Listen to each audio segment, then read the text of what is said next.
Hi everyone. Today I wanted to show you how to make a small animated GIF in Photoshop. I wanted to make it look like a kind of cinemograph, which are basically photographs but with small elements of the image animated in a circular loop. But instead of a photograph, I wanted to use a simple drawing that I'd made. They probably do have their own name, like an animograph or something like that, and if not, that's what they should be called.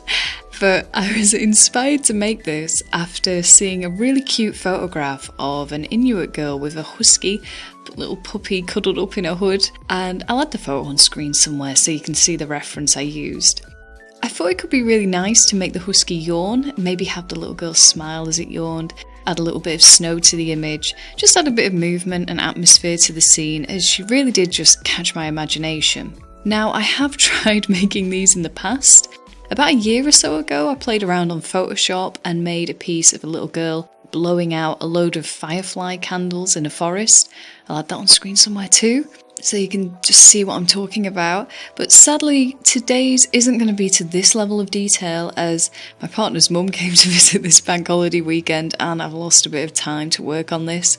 But I have tried to make sure that I got through all the basics, so that if you wanted to go as far as I did with the firefly painting last year, then you can. And I might try and do another one of these in the future anyway, but if you wanted to have a go yourself before then, you should have all the basic information you need to get started here. Honestly, I'm hoping keeping it simple might make it a bit easier to follow initially, especially as the two main parts of Photoshop that would have been really great to see throughout did not seem to have recorded at all.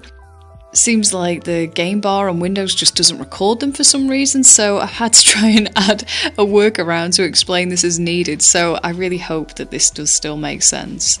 As always, it all began with a sketch in my sketchbook. Using that photo reference, I wanted to try and simplify the photo into a cute set of little characters. And by scanning it into Photoshop, I was able to create a separate layer where I could draw over that initial rough sketch and create what I would in the end name frame 1 in my layers section. That's what I've had to add post-production, just so you can see an idea of what I'm talking about and how I would order all of this. I would recommend keeping your layers and frames as clear as you can, as making frame animation from drawings in Photoshop can get really complicated. A usual piece of animation is 24 frames a second, but as this is going to be a continuous loop and going to be kept very simple with limited movement, I planned this to just be 6 frames, with the first being the initial sketch that I made, the third being the extreme of the movement, so the husky with its mouth wide open in a yawn and the girl grinning with her eyes closed, and then 4 and 5 bringing us back to frame 1 again. So really, I only should need to draw 3 frames, and then I can just loop the animation back to number 1. And after all that garble, I think you can see why I might need to properly label the layers. So after the first frame, I made that layer transparent, or semi-transparent, and I drew the extreme, as I mentioned, and I labelled that drawing as frame 3. As there isn't a great deal of movement in certain parts of this drawing, I was able to copy the first frame that I'd drawn by just duplicating frame 1, erasing the sections that would be different, and just redrawing those parts of the image. So the body was just a plain copy of frame 1, and the faces are going to change. This saved me a lot of time, as you can imagine, and it stops the line art getting all wonky over those few frames, because I'm naturally just not going to be able to draw it perfectly every single time. Once frame 3 is done, I can then go on and make both frame 1 and 3 semi-transparent, and again I'm copying the body over from frame 1 to make frame 2. I used red ink initially to sketch the movement I imagined between those two extreme frames, making the eyes begin to squint a little, and I watched a dog yawning for a few minutes to work out what they're doing with their mouths between that big yawn. And yeah, gotta do that research. But I sketched my idea of what that in-between frame would be as frame 2. Only trouble was when I test played these frames by just scrolling the visibility of the layers through, it just seemed quite choppy. So I decided I'm gonna have to add another 2 in-betweens, which, I called frames 1.5 and 2.5 respectively. I thought that would make more sense than changing the whole system midway through, and I created these frames the same way I did frame 2, I made frames 1 and 2 transparent, copied the sketch of frame 1, and then sketched the in-between frame between the two to create 1.5, and again repeated that with frames 2 and 3 to create 2.5. And instead of scrolling through all these visibilities one at a time, because I've got quite a few frames now, I decided to assemble them onto the frame animation. Now, if you have Photoshop, the way that you reach this is by clicking the Window tab at the top and then Animation from that drop-down menu. And you'll get this object like the one I've mocked up below to just give you an idea of what it should look like. Now this bit gets really fiddly, so I'm going to try and make a little explanation before I carry on. Your first frame is just made up of whatever is visible at that time. So to create this GIF, I'm going to make frames 1.5 to 3 all invisible by just getting rid of that little eye icon beside the layer and leaving just frame 1 visible. Then I right click the space beside the frame that I've just created to create another one, and on this second frame I repeat the process, turn the visibility off for all the frames but 1.5, and I repeat until you have all the frames up to frame 3. Now to make your loop, create another frame after frame 3, this time making just frame 2.5 visible. Continue back to 1.5. Hopefully this can be explained a little bit better at the bottom of the screen. Don't bother doing another one, as when it repeats, it's going to take you back to frame 1 of the initial loop, so you don't really want to have 2 frame 1s. It's going to make your thing just a little bit stinted. It's like rolling through your onion skins now, just to see what flows. Whenever something looked a little bit odd or just didn't seem smooth, I'd stop the animation, click the frame that was looking a little bit iffy, and erase and redraw the parts as I needed to. And once you're happy with the loop, you can begin adding extra details. I decided to add some basic colours to my painting, so I blocked out and coloured in my line art behind frame 1.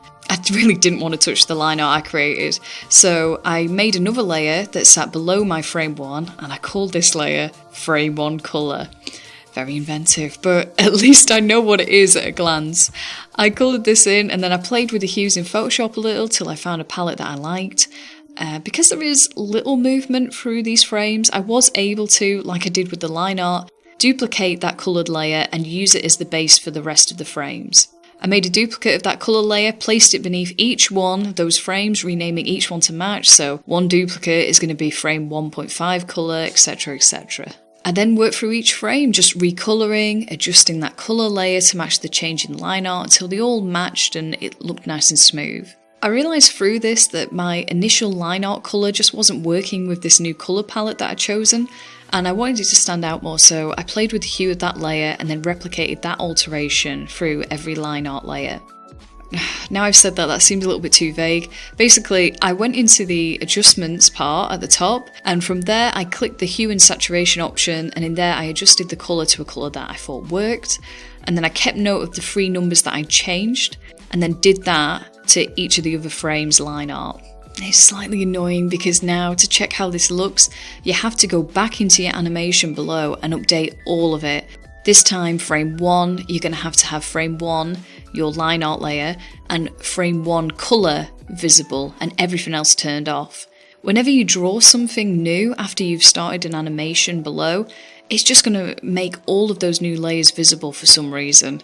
So you have to work through each animation frame again to make sure that it's right yourself. I haven't found a workaround for this yet, so I'm really sorry. I know it's annoying, but at least there's only like 8 frames. Once I was happy with that stage, I decided how much detail I wanted to really add to this.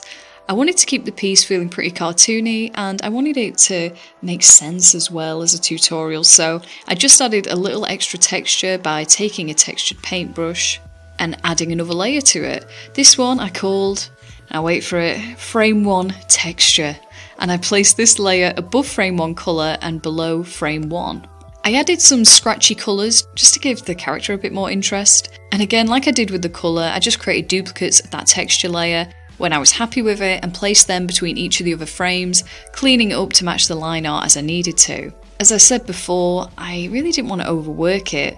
My initial plan for this was to actually have just done frames 1 to 3 in Photoshop, tested to check that they actually looked right, maybe work up a rough colour scheme on there and then print out those frames and work over them by hand, maybe paint with watercolours and reassemble those finished paintings into Photoshop later, using the same method I'm showing you now to make a hand-painted animation loop. And like I said, I ran into time constraints, so I kept this to Photoshop this time, but I really would love to take that idea to its full extent. But that thought kind of made me feel unsure how far I wanted to go in this case, so I decided just to rough out the feeling of a place and background setting and making sure to keep it all simple and representational in style. I watched a few loops of slowly falling snow. My internet history is just getting a little bit weirder, and when I thought I had an idea how to animate it, I created a layer, okay, wait for it again, which I called Snow. And using a textured brush again, I set the size of the brush to 80 and dabbed it in spots across the canvas. I then reduced it down to 60, filling it in some of those gaps, dabbed different amounts so it all looked layered. I didn't want it all to be the same opacity, just so that it gives the idea of a depth of snow. And then I just finished off with some smaller specks in a size 40 brush. I kept the brush sizes easy to remember because I then pulled down that layer that I was drawing on to the bottom of the screen so it wasn't visible, and on the same layer continued to paint more random specks of snow. I repeated this so that there was a layer of snow specks at least 3 times the height of the actual frame of this painting, most of which isn't going to be initially visible. I then set the snow layer at the bottom part of the specks of snow that I'd created and put that above frame 1. I created duplicates of that snow layer, putting each one above each line art frame, and I renamed them to, hold your breath again, Snow 1, Snow 1.5, Snow 2, etc. I then made Snow 2 semi-transparent and made Snow 1.5 fully visible. I pulled that layer down a couple of centimetres at a slight angle just to give the idea of it falling. Because I'd painted lots of snow above, I was able to repeat this step for each snow layer going down so that the snow would look like it is falling down the screen. I then again made each snow layer visible with its frame down below and tested the loop out. I quickly added a few shadows of igloos into the background just to make it look a little less bare, and it was done. To keep the file small and just to make it more manageable and sensible as I do all of this on a 3-year-old refurb laptop, I merged each of these sets of layers into single frames, frames 1, 1.5, etc. And this in turn made creating the animation below a bit quicker and simpler to sort. It also makes the GIF size a bit smaller, though they aren't really massive files to begin with. Once you're happy with the animation, just go to File and Save for Web and Devices, and out of the options that pop up in that window, I chose GIF. I did no diver so that it didn't look grainy.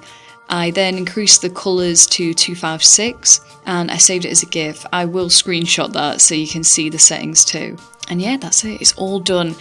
If you're thinking of creating your own little GIFs and animations through Photoshop, I hope this gives you an idea of a way that you can do that. In my first Firefly piece, I painted the whole first frame exactly as you see it in its finished way, and then I made extra layers as overlays to the painting, and I just kind of toggled them in the same method that I showed you just now, just by making certain layers visible to build up some limited movement in the painting. It's also a nice way of checking how clean the movement is as a guide for hand-drawn animation, and I hope that I can play with that idea in the near future, like I say. If you do come to make an Animograph or a Cinemograph or a GIF, or just something like this, I'd love to see them, so please share them with me below in the comments.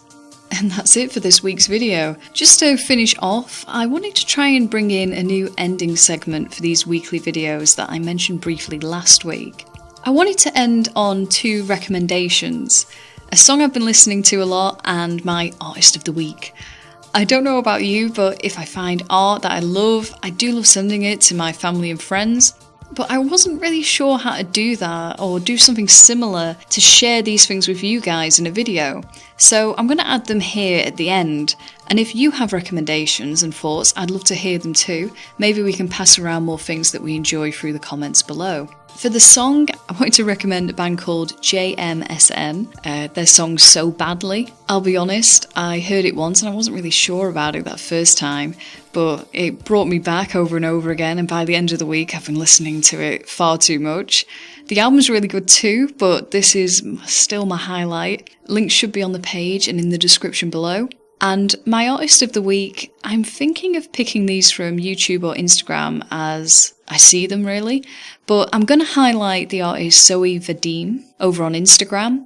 I've been following her since I started my account last year, and her work really is beautiful. She focuses a lot on people and figures in coloured pencils, and they have really great texture, and she has just beautiful colour palettes. I find her really inspiring, so I hope you do too.